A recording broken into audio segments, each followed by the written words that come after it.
దేవునికి స్తోత్రం కలుగును గాక. ప్రియ దేవుని బిడ్డలారా, రోజు మనం గమనిస్తూ ఉంటే మన జీవితాల్లో మనము దేవుని దగ్గరకు వచ్చినప్పుడు దేవుని యొక్క ఆశీర్వాదాలు పొందటానికి మనకు ఒక తీర్మానం అనేది కావాలని దేవుడు మనకి జ్ఞాపకం చేస్తున్నాడు. ఎందుకంటే లోకం అనేది ఎలాగున్నప్పటికీ మనము ఎలాగున్నామని దేవుడు చూసేవాడుగా ఉన్నట్లుగా దేవుని వాక్యంలో మనకి రాయబడతా వచ్చింది. యెహోషువ ఒక చక్కటి మాట చెప్తా వచ్చాడు. యెహోషువ గ్రంథము 24వ అధ్యాయం 15వ వచనంలో, యెహోవాను సేవించుట మీ దృష్టికి కీడని తోచిన ఎడల మీరు ఎవరిని సేవించరో అది అద్దరిని, మీ పితరులు సేవించిన దేవతలను సేవించెదరో, అమోరీయుల దేశమున మీరు నివసించుచున్న వారే వారి దేవతలను సేవించెదరో, నేడు మీరు కోరుకొనుడి, మీరు ఎవరిని సేవింప కోరుకున్నను నేనును నా ఇంటి వారును యెహోవాను సేవించదమని అనెను. హల్లెలూయా. ఏమన్నాడు ఇక్కడ యెహోషువ? మీరేం చేస్తారో నాకు అనవసరం, కానీ నేనైతే నా ఇంటి వారైతే ఎవరిని సేవిస్తామంటున్నాడు? యెహోవానే సేవిస్తామంటున్నాడు. ఆయన జీవితంలో మనం ఇక్కడ గమనించినప్పుడు అందరూ ఎలాగ ఉన్నప్పటికీ ఎలాగ పోయినప్పటికీ నేను నా యొక్క ఇంటి వారు అని అక్కడ జ్ఞాపకం చేస్తా ఉన్నాడు. కనుక మనం కూడా దేవుని యొక్క కొరకు మన జీవితాల్లో నేను అనేటువంటిది అవసరం. అంటే వాస్తవానికి లోకంలో మనం గమనిస్తూ ఉంటే నేను అనేది కనపడతా ఉంటుంది. నేను అంటే ఏంటి? నేను అంటే ఒక ప్రత్యేకించుకుంటాం. నేను అనేది అహాన్ని చూపించేదిగా ఉంటుంది. నేను అనేది మనమే అన్నిటికంటే గొప్ప అని చెప్పుకునేదిగా ఉంటుంది అన్నమాట. కానీ ఇక్కడ పౌలు గారు చెప్తా ఉంటాడు, నేనైతే దేవుని వల్ల బ్రతుకుతున్నాను అంటాడు. నేను బ్రతికేవాడిని నేను కాదు, కానీ క్రీస్తు యేసే నాలో బ్రతుకుతున్నాడని చెప్తున్నాడు. కాబట్టి మనము లోకంలో ఏదో అనుకుంటున్నాం, కానీ ఇక్కడ దేవుని దగ్గరకు వచ్చినప్పుడు మనము ఎవరన్నది జాగ్రత్తగా జ్ఞాపకం చేసుకోవాలని చెప్తా వచ్చాడు. అందుకనే యెహోషువ అంటాడు, మీరు ఎవరిని సేవిస్తారో సేవించుకోండి, మీరు ఏం చేస్తారో చేసుకోండి, కానీ నేను నా ఇంటి వారు మాత్రము యెహోవానే సేవించదమని జ్ఞాపకం చేస్తున్నాను అన్నమాట. అందుకొరకే మనం ఇక్కడ గమనిస్తూ ఉంటే దేవుని యొక్క లేఖనాల్లో నేను అనేది లేదా నేనైతే ఏం చేస్తాననే ఒక విషయాన్ని భక్తుల జీవితాల్లో మనం గమనించవచ్చు.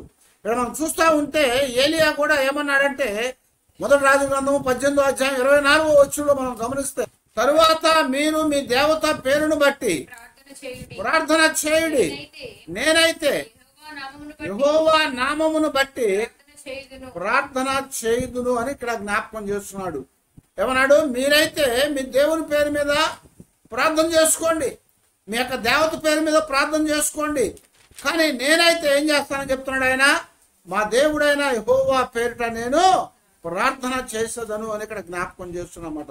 మీరు ఎవరిని చేసినప్పటికీ కూడా నేను మాత్రము మా దేవుని పేరిట నామములో ప్రార్థన చేస్తానని చెప్తున్నాడు. అందుకొరకే దేవుడు ఆయన ప్రార్థనని ఆలకించాడు. ఇక్కడ వారందరూ కూడా బయలు దేవత ప్రవక్తలు, అష్టోతు దేవత ప్రవక్తలు, వారందరూ కూడా ఎవరి చేత నడిపించబడతా ఉన్నారు, పోషించబడతా ఉన్నారా అంటే యెజబెలు చేత పోషించబడి నడిపించబడతా వచ్చారు. యెజబెలు అంటే ఎవరు? రాజు ఏంటంటే ఆహాబు యొక్క భార్య, వారిని ఆమె పోషిస్తూ ఉంది. అందుకొరకు ఇక్కడ ఏలియాకి దేవుని పక్షాన ఒక పందెం కట్టాడు. ఆ పందెంలో వాళ్ళు ఏమన్నా అంటే, మీరెవరిని ప్రార్థన చేసుకుంటారో చేసుకోండి, మీ దేవుని పైన ప్రార్థన చేసుకోండి, మీరు సకల దేవతల మీద ప్రార్థన చేసుకోండి, మీరు మీ దేవత పేరును బట్టి ప్రార్థన చేయండి. అయితే నేనైతే యెహోవా నామమున ప్రార్థన చేసేదను అని చెప్తున్నాను అన్నమాట.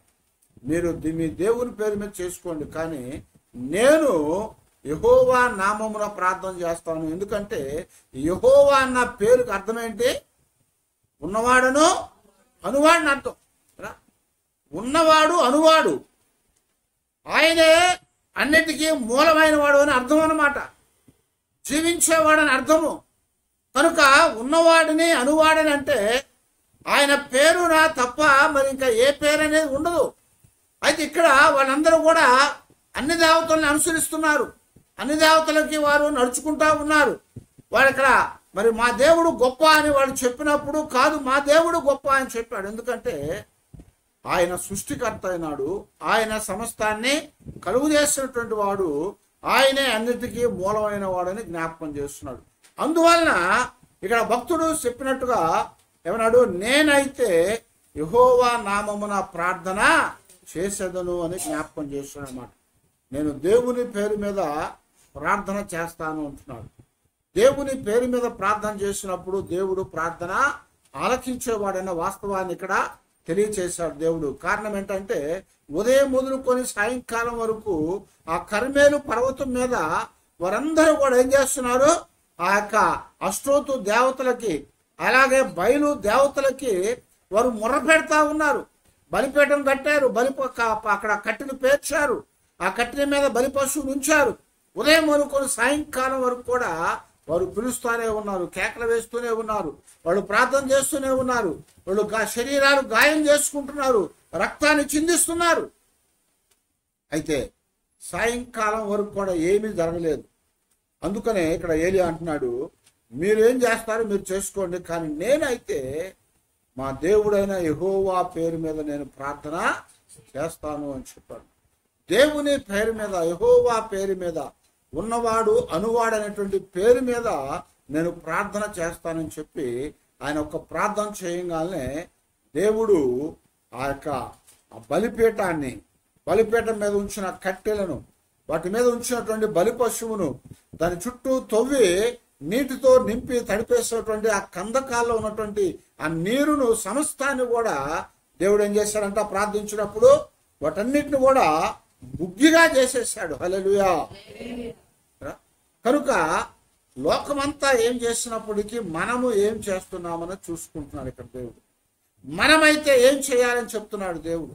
ఇక్కడ భక్తులు వాళ్ళ జీవితాల్లో వాళ్ళు ఎలా ఉన్నప్పటికీ యెహోషువ చెప్పినట్టుగా మీరు మీ దేవతల పేరును మీరు పూజించుకోండి, కానీ నేనైతే నా కుటుంబం అయితే మాత్రము యెహోవా నామమునే మేము పూజిస్తాము, ఆరాధిస్తాము అని చెప్పాడు. అలా ఇక్కడ దావీదు ఇక్కడ ఆ ఏలియా అంటున్నాడు, నేనైతే మా దేవుడైన యెహోవా పేరున ప్రార్థన చేస్తానన్నాడు. ఎందుకంటే ప్రార్థన ఆలకించేవాడు ఆయన. ఆయన ప్రార్థనకి సమాధానం ఇచ్చేవాడు. ఆయన సమస్తాన్ని కూడా ఆలకించి దాన్ని జరిగించేవాడని జ్ఞాపకం చేస్తున్నాడు. అందువలన నేనైతే మా దేవుని పేరు మీద ప్రార్థన చేస్తాను. మనం కూడా మన దేవుని పేరిట ప్రార్థన చేయాలి. ఎందుకంటే లోకమంతా వాళ్ళ పేర్లు చేసుకుంటూ ఉంటారు, కానీ వాటి వల్ల ఏమి ప్రయోజనం కలగదని మనకే తెలుసు. అయితే మనము జీవం కలిగినటువంటి దేవుడైన ఆయనను మనం అనుసరించే వారంగా ఉన్నాం కనుక మనము ఆయన పేరు మీద ప్రార్థన చేయాలి, ఆయన్ని మనము ఆరాధించే వాళ్ళంగా ఉండాలి అని జ్ఞాపకం చేస్తున్నాడు. మరొక భక్తుని యొక్క జీవితంలో మనం చూసినట్లయితే దావీదు కూడా ఇలాగే చెప్తా వచ్చాడు. అంటాడు కదా, మొదటి దినవృత్తాంతాలు 29:17లో, నా దేవా నీవు హృదయ పరిశోధన చేయొచ్చు, యథార్థవంతుల యందు ఇష్టపడుచున్నావని నేను ఎరుగుదును. నేనైతే యథార్థ హృదయము కలవాడనై ఇవి అన్నీ మనపూర్వకముగా ఇచ్చి ఉన్నాను. హల్లెలూయా. ఏం చేస్తున్నాడంట, నేనైతే మనపూర్వకముగా ఇవన్నీ కూడా ఇచ్చి ఉన్నాను అని ఇక్కడ ఆయన జ్ఞాపకం చేస్తున్నాడు. ఏంటంటే అవి దేవుని యొక్క సన్నిధిలో ఆయన హృదయాల్ని పరిశోధించేవాడని. ఏమన్నాడనా, నీవు హృదయములను పరిశోధన చేయుచున్నావని, యథార్థవంతుల యందు ఇష్టపడుచున్నావని నేను ఎరుగుదును గనుక నేనైతే యథార్థ హృదయము గలవాడినై ఇవన్నీ కూడా మనపూర్వకముగా ఇచ్చి ఉన్నాను.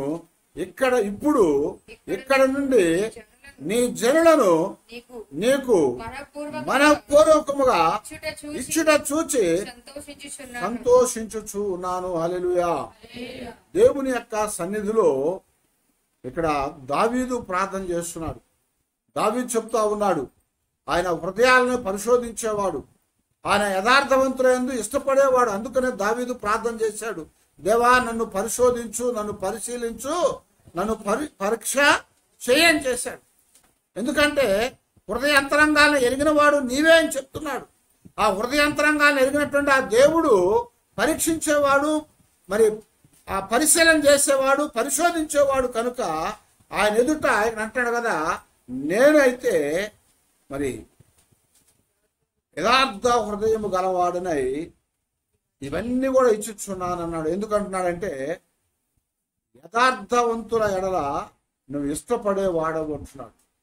యథార్థవంతుల దేవుడు ఇష్టపడేవాడట. అందుకని నేను కూడా యథార్థవంతుడినై ఇవన్నీ కూడా నేను నీకు ఇస్తున్నాను అని చెప్పి అవన్నీ కూడా దేవునికి అప్పగించినట్లుగా దేవుని యొక్క లేఖనాల్లో భక్తుడు రాస్తున్నాడు. మనపూర్వకముగా ఇష్టపూర్వకముగా ఇవ్వాలి. అందుకనే సన్నిధి ఇచ్చేవాడిని దేవుడు మెచ్చేవాడు కాడు అని చెప్తున్నాడు. కొరింథీ పత్రికలో పౌలు గారు రాశారు ఏమని, ఇచ్చేవాడు సనగకుండా ఇవ్వాలట. సనిగి ఇచ్చితే దానివల్ల ఉపయోగం లేదు. అందుకొరకే నీ కుడి చేతితో ఇచ్చేది ఎడమ చేతికి తెలియకూడదని చెప్పాడు. కాబట్టి కుడి చేతితో ఇచ్చింది ఎడమ చేతికి తెలియకూడదు. అలాగే మన యొక్క దేవుని సన్నిధిలో మనము దేవునికి ఇచ్చినప్పుడు అవి దేవుడు ఎరిగున్నాడు కనుక మనము వాటిని దేవునికి ఇస్తున్నప్పుడు దేవుడు ఆనందించేవాడై ఉన్నాడు, సంతోషించేవాడై ఉన్నాడు.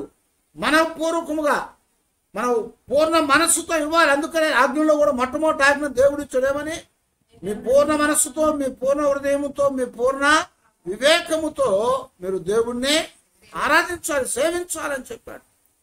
ఏ చేసినా కానీ పూర్ణమైన మనస్సు, పూర్ణమైనటువంటి ఆ హృదయంతో నువ్వు చేయని చెప్పి దేవుడు చెప్పాడు అక్కడ.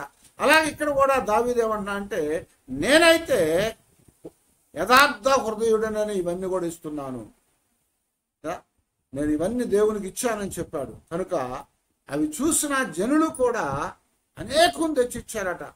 దావీదు దేవుని మందిరం కొరకు కావలసిన ఉపకరణాలు, ఆ వస్తువుల కొరకు పోగు చేసినటువంటి ఆ వెండి, బంగారము, ఇత్తడి, ఇవి చాలా వచ్చినాయి. ఇత్తడి కానీ ఇనుము కానీ కొలవలేకపోయారట. ఇంక వాటిని కొలవకుండా పక్కన పడేస్తారు.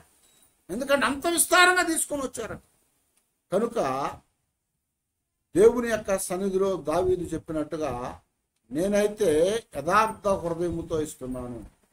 దేవునికి ఇవ్వాలి, అవి ఇచ్చినప్పుడు యథార్థమైన హృదయంతో ఇవ్వాలి అని చెప్తున్నాను. యథార్థమైన హృదయం కాకుండా నువ్వు ఎంత ఇచ్చినా కానీ దానివల్ల ఉపయోగం ఉండదని చెప్తున్నాడు. ఎందుకంటే దేవుడు దాన్ని మెచ్చేవాడు కాదు, దేవుడు దాన్ని మెచ్చడంటున్నాడు. అందుకనే పౌలు చెప్పినట్లుగానే సంతోషముగా ఇచ్చేవాడిని దేవుడు దీవించునని చెప్పాడు.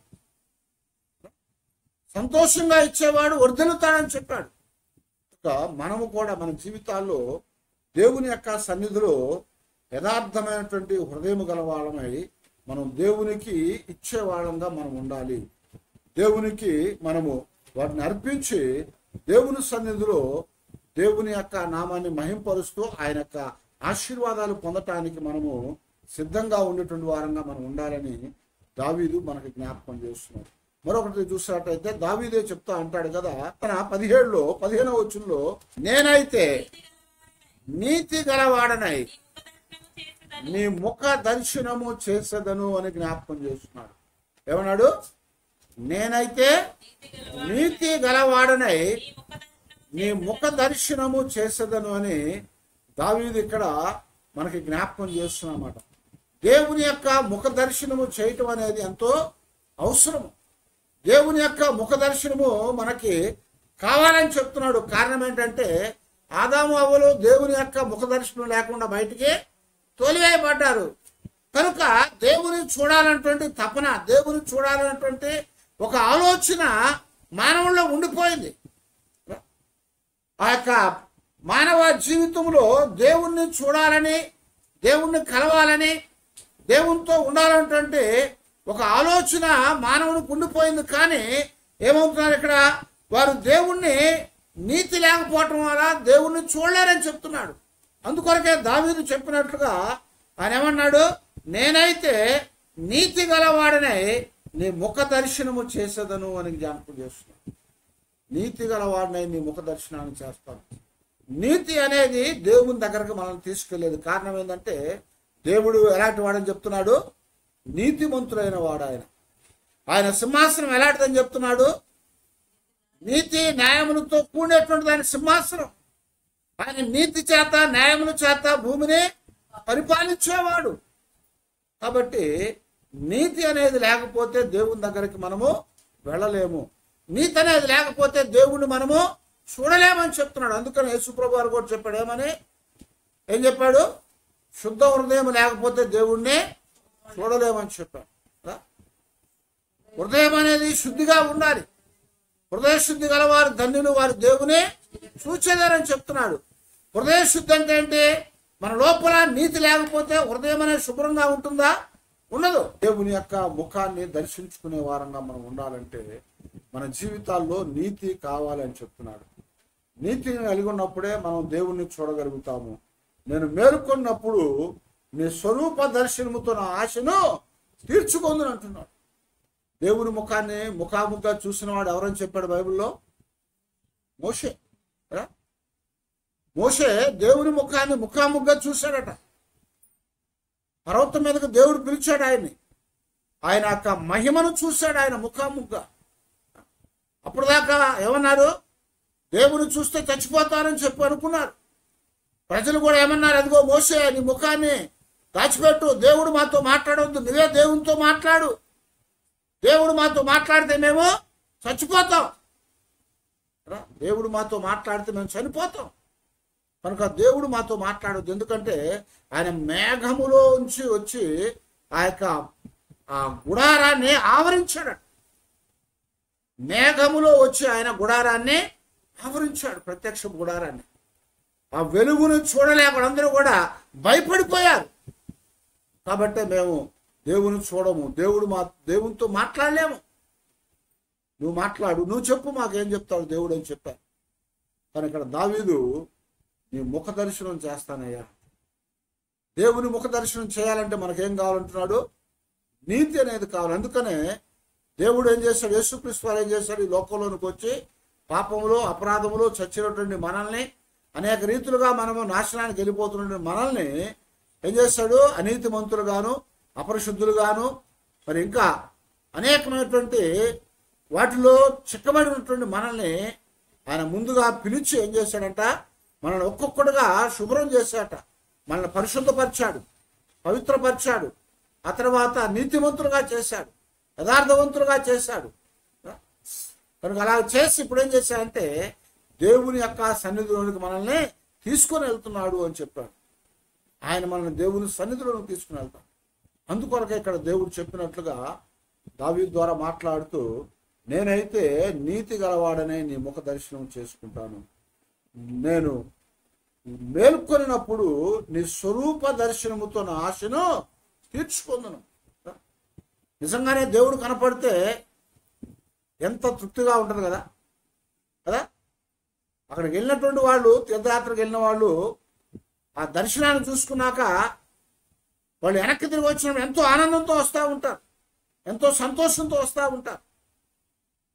అయితే ఇక్కడ దేవుడు చెప్పినట్టు మనం కూడా ఆయన ముఖ దర్శనాన్ని చూడాలి. ఆయన ముఖ దర్శనాన్ని చూడాలంటే మన జీవితాల్లో నీతి కావాలి అని చెప్తున్నాడు. నేనైతే నీతి కలిగి ఆయన ముఖ దర్శనాన్ని చూస్తాను. ఆ తర్వాత నేను మేల్కొనినప్పుడు నీ స్వరూప దర్శనం అంటున్నాడు. నీ యొక్క స్వరూప దర్శనం అంటున్నాడు. ఆయన యొక్క పోలిక, ఆయన ఆకారాన్ని నేను చూసి నేను ఆశ తీర్చుకుందును అంటున్నాడు. నేను ఆశ తీర్చుకుంటాను. కనుక మన యొక్క ఆత్మ సంబంధమైనటువంటి ఆశ కలిగినటువంటి మన జీవితాల్లో ఆశ తీరాలంటే ఆయన స్వరూప దర్శనాన్ని చూడాలి. ఆ స్వరూప దర్శనాన్ని మనం చూడాలంటే ఆయన ముఖ దర్శనం కావాలి కదా. ముందు ఆ ముఖం ఎలా ఉంటుందో తెలిస్తే కదా దాన్ని మనం గుర్తు చేసుకునేది. అందుకనే భక్తులు చెప్పినట్టు, నేనైతే నీతి కలిగి నీ ముఖ దర్శనాన్ని చేసుకుంటాను. కనుక అలాగా నీ ముఖ దర్శనం చేసుకొని నేను ఆనందిస్తాను అని చెప్తున్నాడు. అలాగే అదే మాటని 65వ కీర్తన 4వ వచనం అంటున్నాడు కదా, నీ ఆవరణములలో నివసించినట్లు నీవు ఏర్పరచుకొను చేర్చుకొని వాడు ధన్యుడు. నీ పరిశుద్ధ ఆలయము చేత నీ మందిరములోని మేలు చేత మేము తృప్తి పొందదము. హల్లెలూయా. ఏమని చెప్తున్నాడు? నీ ఆవరణములో నివసించినట్లుగా. దేవుని ఆవరణములో నివసించాలంటే ఎవరికి సాధ్యమవుతుంది? అది నీతిమంతులుగా సాధ్యమవుతుంది. నీ ఆవరణములో నివసించడానికి నీతిమంతులకు సాధ్యం. అలాగే నువ్వు ఏర్పరచుకొని చేర్చుకోవాలంటే నీతి కావాలి. నీతి కలిగిన వాడే నీవు చేర్చుకుంటావు, నీతి కలిగిన వాడినే నువ్వు ఏర్పాటు చేసుకుంటావు. కనుక అలాంటి వారే నీ సన్నిధిలోనికి వచ్చేవారుగా ఉంటారని జ్ఞాపకం చేస్తున్నాడు. అందుకొరకే ఇక్కడ దేవుని యొక్క లేఖనాల్లో చెప్పినట్టుగా ఆయన యొక్క ముఖ దర్శనాన్ని చేసుకొని ఆయన స్వరూప దర్శనాన్ని చూసినప్పుడు ఆయన ఆవరణములో నివసించగలిగే వారంగా మనం ఉంటాము. భక్తుడు అన్నాడు, నీ యొక్క గుడారములో నివసింపదగిన వాడు ఎవడు అంటున్నాడు. దేవుని దగ్గర నివసించాలంటే ఏం కావాలి? యథార్థత కావాలి, నీతి కావాలి, పరిశుద్ధత కావాలి. ఇలాగా అనేకమైన విషయాలు మనం కలిగి ఉంటే గాని దేవుని యొక్క సన్నిధిలో ఆయనతో నివసించలేం. అదే మాటలు 15వ కీర్తనలో మనకి జ్ఞాపకం చేస్తున్నాడు. చూడండి, అక్కడ ఏమన్నాడు? యెహోవా నీ గుడారములో అతిథిగా ఉండదగిన వాడెవడు? నీ పరిశుద్ధ పర్వతం మీద నివసింపదగిన వాడెవడు? యథార్థమైన ప్రవర్తన కలిగి నీతిని అనుసరించుచు హృదయపూర్వకముగా నిజము పలుకువాడే అన్నాడు. ఎలాంటి వాడట? పరిశుద్ధమైన వాడు, యథార్థమైన వాడు, నీతిని అనుసరించేవాడు, హృదయపూర్వకంగా నిజం పలికేవాడే నీ యొక్క గుడారములో అతిథిగా ఉండదగిన వాడు. నీ పరిశుద్ధ పర్వతం మీద నివసింపదగిన వాడు. కనుక దావీదు చెప్పినట్టుగా నేనైతే నీతి కలిగి ఆయన యొక్క ముఖ దర్శనాన్ని చేసుకుంటాను. ఆయన దగ్గరికి వెళ్తే, ఆయన గుడారంలో నివసిస్తే ఆయన చూడగలుగుతాము. అది మన జీవితాలకి ఆశీర్వాదాన్ని తీసుకుని వచ్చేదిగా ఉంటుందని దేవుని యొక్క వాక్యం ద్వారా దేవుడు మనతో మాట్లాడుతున్నమాట. అంతేకాకుండా ఇంకా మనం గమనిస్తా ఉన్నట్లయితే ఇంకా భక్తులు చెప్తున్నాడు కదా, 52వ కీర్తన 8వ వచనం అంటున్నాడు కదా, నేనైతే దేవుని మందిరములో పచ్చని ఒలీవ చెట్టు వలె ఉన్నాను, నిత్యము దేవుని కృపయందు నమ్మిక ఉంచుచున్నాను అని మాట్లాడు. మనము కూడా దేవుని యొక్క మందిరములో, దేవుని సన్నిధిలో ఒలీవ చెట్టు వలె మనం ఉండాలి అని కోరుకుంటున్నాడు. ఒలీవ చెట్టు అనేది చాలా ప్రాముఖ్యమైనది. దేవునికి ఆరాధన చేసినప్పుడు, దేవునికి వారు బలులర్పించినప్పుడు, దేవుని సన్నిధిలో దీపాలు వెలిగించినప్పుడు అచ్చమైనటువంటి ఒలీవల నూనెతో దాన్ని వెలిగించాలి. అచ్చ ఒలీవ నూనెతో వెలిగించాలి దాన్ని. అది ఆరిపోకుండా ఎప్పుడు కూడా నిత్యం వెలుగుతూనే ఉండాలి. అందుకొరకే ఒలీవలు అనేవి చాలా ప్రాముఖ్యమైనవి. పాలస్తీనా దేశంలో, ఇశ్రాయేల్ దేశంలో ఒలీవలు అనేవి విచ్చలవిడిగా ఎక్కడ పడితే అక్కడ మొలుస్తూ ఉంటాయి. అవి చాలా పంటగా ఉంటుంది అక్కడ. అది చాలా శ్రేష్టమైనది. అది ఇక్కడ అంటాడు, దేవుని సన్నిధిలో మనము కూడా ఆ ఒలీవ మొక్కల్లాగా మనం ఎదగాలంటున్నాడు. కనుక మనము దేవుని యొక్క సన్నిధిలో ఒలీవ చెట్టు వలె మనము కూడా ఉండగలగాలని దేవుడు కోరుతున్నాడు. కాబట్టి ఇతరులు ఎలా ఉన్నా మనకు అనవసరం. చాలా మంది అనుకుంటారు నువ్వు ఎలా ఉండాలంటే మంచి మల్లి చెట్లాగా ఉండాలనుకుంటారు కొంతమంది కదా. కొంతమంది సంపంగి చెట్లాగా ఉండాలనుకుంటారు, చాలా మంచి వాసన వస్తుంది అది కూడా. ఇంకా కొంతమంది ఇంకా ఇంకా రకరకాలుగా ఉండాలనుకుంటా ఉంటారు. కానీ ఇక్కడ భక్తుడు చెప్తున్నాడు, నేనైతే దేవుని యొక్క మందిరములో, దేవుని యొక్క సన్నిధిలో పచ్చని ఒలీవ చెట్టు వలె ఉండాలి. కీర్తనలో జ్ఞాపకం చేసినప్పుడు ఏమన్నాడు?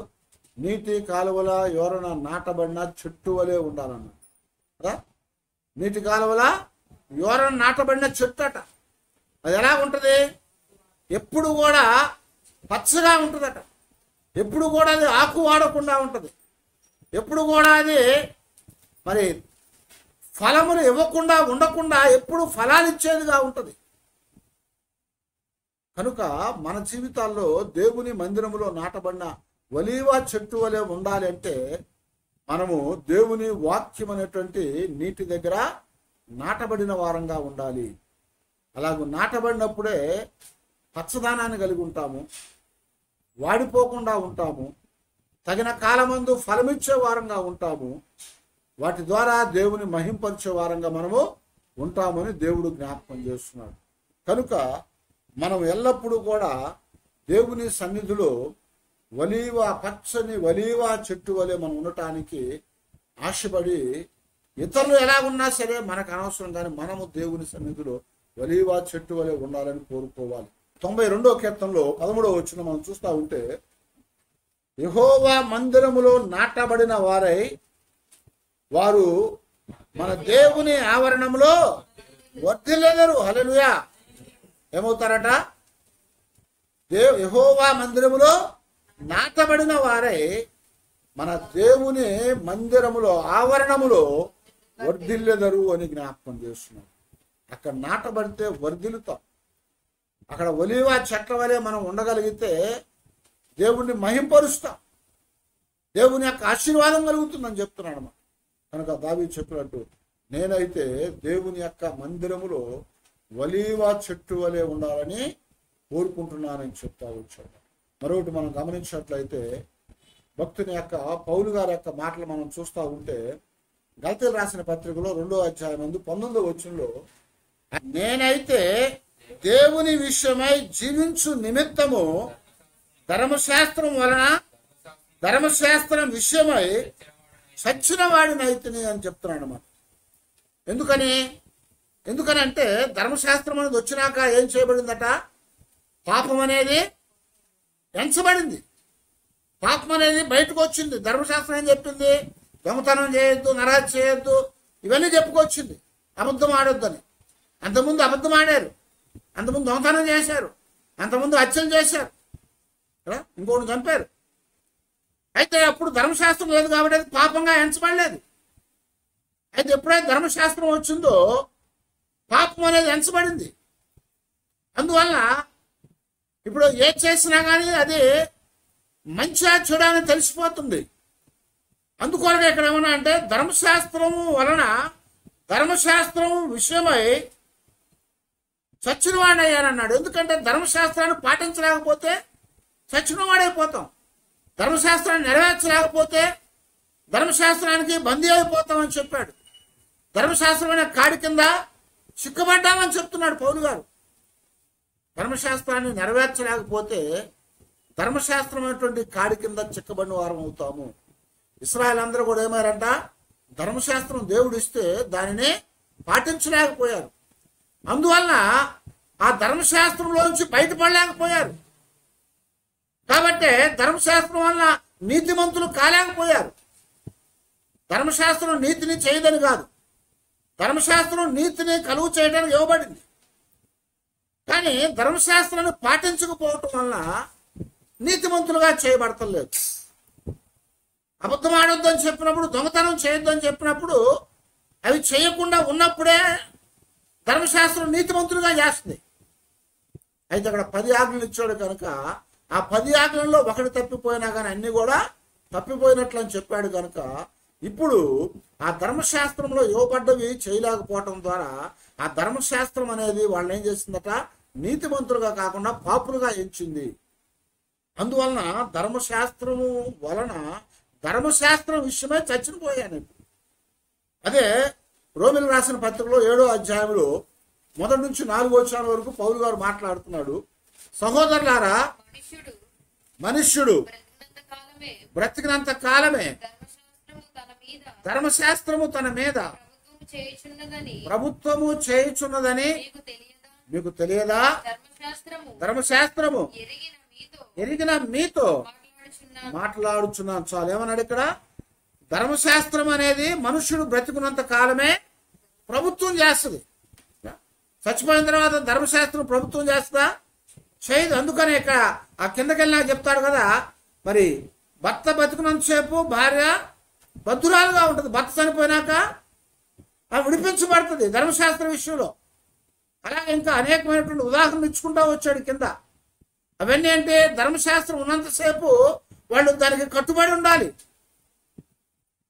భర్త చనిపోతే ఆమె విధవరాలు అవుతుంది కనుక ఆమె ధర్మశాస్త్రం కింద నుంచి విడుదల చేయబడుతుంది. అలాగా అనేకమైన నియమాలు ఇవ్వబడ్డాయి. అయితే ఇవన్నీ కూడా చేయలేకపోవటం ద్వారా ధర్మశాస్త్రం కింద చిక్కబడ్డారు అని చెప్తున్నాడు. ధర్మశాస్త్రంకు బానిసలైపోయారని చెప్తున్నాడు. అయితే ఇప్పుడు ఏం చేస్తున్నాడట? దానిలో నుంచి బయటికి రావటానికి నేను చచ్చిపోయాను, కానీ ఏమన్నాడు? నాలో బ్రతికున్నవాడు ఎవరయ్యా అంటే, బ్రతికించేవాడు ఎవరంటే యేసుక్రీస్తు అని జ్ఞాపకం చేస్తున్నాడు. అందుకే 2 కొరింథీ పత్రిక 3:6 ఆయనే మమ్మును కొత్త నిబంధనకు అనగా అక్షరమునకు కాదు గాని ఆత్మకే పరిచారకులగుటకు మాకు సామర్థ్యం కలిగించి ఉన్నాడు. అక్షరము చంపును గాని ఆత్మ జీవింప చేయును. ఏమన్నాడు? అక్షరము చంపుద్ది, ఆత్మ జీవింప చేసేది. కాబట్టి ఇప్పుడు మేము అక్షరమునకు కాదు గాని ఆత్మకే పరిచారకులుగా చేయబట్టడానికి మాకు దేవుడు సామర్థ్యం ఇచ్చాడు. కనుక ఇప్పుడు ఏమైందంటే మా జీవితాల్లో ధర్మశాస్త్రం అంటే ఏదయ్యా అంటే అక్షరము, ఆత్మ అంటే ఏదయ్యా అంటే యేసుక్రీస్తు వారు.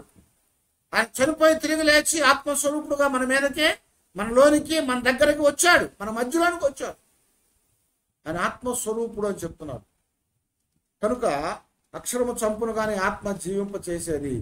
కనుక నేను ఇప్పుడు ఏమయ్యానా అంటే దేవుని విషయమై జీవించు నిమిత్తము ధర్మశాస్త్రం వలన, ధర్మశాస్త్రము విషయమై చచ్చిన వాడిని అయితేనే నేను క్రీస్తుతో కూడా సిలువ వేయబడి ఉన్నాను. ఇకను జీవించువాడను నేను కాను, కానీ క్రీస్తే నా యందు జీవించుచున్నాడు. హల్లెలూయా. కాబట్టి మనమైతే ఏం చేయాలన్న విషయాలు ఇక్కడ జ్ఞాపకం చేశారు భక్తులు. వాళ్ళకు వాళ్ళు చెప్పారు, నేనైతే ఇది చేస్తాను, నువ్వేం చేస్తావు అంటున్నారు. నేనైతే ఇది చేస్తాను. దావీదు ఏలియా ఏమన్నాడు? మీరు ఎవరన్నా చేసుకోండి, నేను మా దేవుడని యెహోవా పేరు ప్రార్థన చేస్తానని చెప్పాడు. యెహోషువ చెప్పాడు, మీరు అద్దరిన ఉన్నటువంటి దేవతలకు మీరు పూజించుకుంటారు, మీరు పూజించుకోండి, నేనైతే నా ఇంటి వారైతే యెహోవా నామమునే సేవిస్తామని చెప్పారు. అలాగే దావీదు ఏం చెప్తున్నాడు? ఇదిగో నీతి గలవాడినాయి, యథార్థత గలవాడినాయి, నీ ముఖ దర్శనం చేసుకుంటాను, నీ సన్నిధిలో, నీ మందిరములో ఒలీవ చెట్టు వలె నాటబడతానని చెప్తున్నాడు. నీ సన్నిధిలో, నీ మందిరములో నాటబడతానని చెప్తున్నాడు. పౌలు గారు అంటున్నాడు, నేనైతే దేవుని విషయమై జీవించడానికి ధర్మశాస్త్రం విషయం వల్ల చనిపోయాను కనుక ఇక జీవించేవాడు నేను కాను, కానీ క్రీస్తే నా యందు జీవించుచున్నాడు అని భక్తుడు పౌలు గారు జ్ఞాపకం చేశాడు. కనుక మనము కూడా భక్తులు చెప్పినట్టుగా నేనైతే అన్నది మనం జ్ఞాపకం చేసుకోవాలి. వాళ్ళు ఏం చేస్తారు అని పక్కన చూస్తూ ఉంటాం చాలాసార్లు, వీళ్ళేం చేస్తారని పక్కన చూస్తూ ఉంటాం అనేక పర్యాయాలు.